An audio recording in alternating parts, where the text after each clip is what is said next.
Good morning. Hope you all are healthy and safe.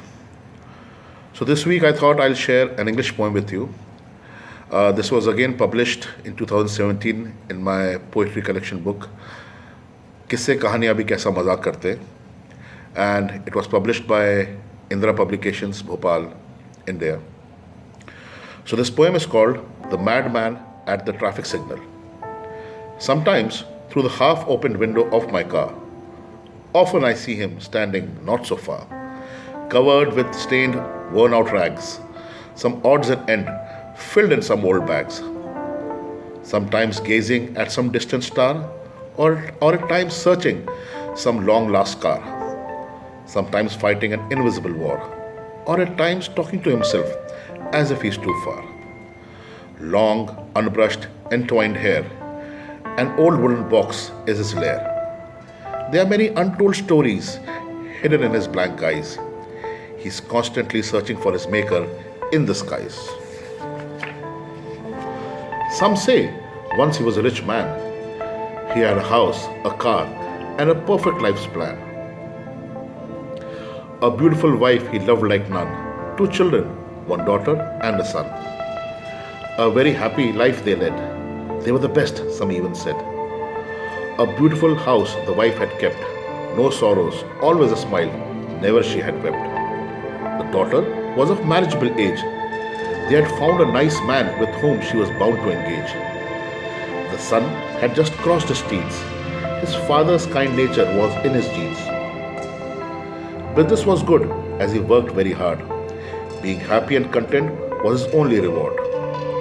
Sometimes on Sundays he loved to cook, either a recipe of his mother's or from some book. Sometimes a picnic, sometimes a holiday, sometimes just near the lake or someplace far away. He couldn't have asked for more. Life couldn't be better. Nothing could happen to them as long as they all were together. Once he had to go out of town for some business to attend. He had promised that he will be back before the day's end. Morning they all had a lovely breakfast before he left in his car, memory of which now is etched in his mind as an eternal scar. There was a fire, so huge that it engulfed all, burned down everything, big or small. Wife in the kitchen, son in his room, daughter in front of the mirror trying a wedding costume. Some say it happened too suddenly. They were all young. It was so unfair, too early. Faulty electric line, the gas that leaked, that awful stench of blood, bone and wood on everywhere reeked. When he came home that evening, he found a big crowd that was grieving. People tried talking to him, some tried consoling. He just kept on staring at the house and silently sobbing. Next day, as he started collecting the ashes, the life story in his eyes moved in misty flashes.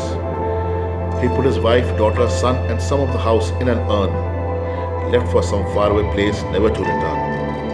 It's been ages now and many years. Hearing the story still moves many, many get tears. You can at times still see him somewhere, taking care of the urn with utmost care. Sometimes through the half-open window of my car, often I see him standing not so far. Sometimes he loudly laughs, sometimes he silently cries. Some distant memory makes him giggle. He's just a madman at the traffic signal. So, hope you like it. And if you like it, share it with your friends and family. Hit the subscribe button, hit the bell icon, and wait for a weekly content. Every Thursday, I hope to upload one of my poems. Thank you. Be safe. Be healthy.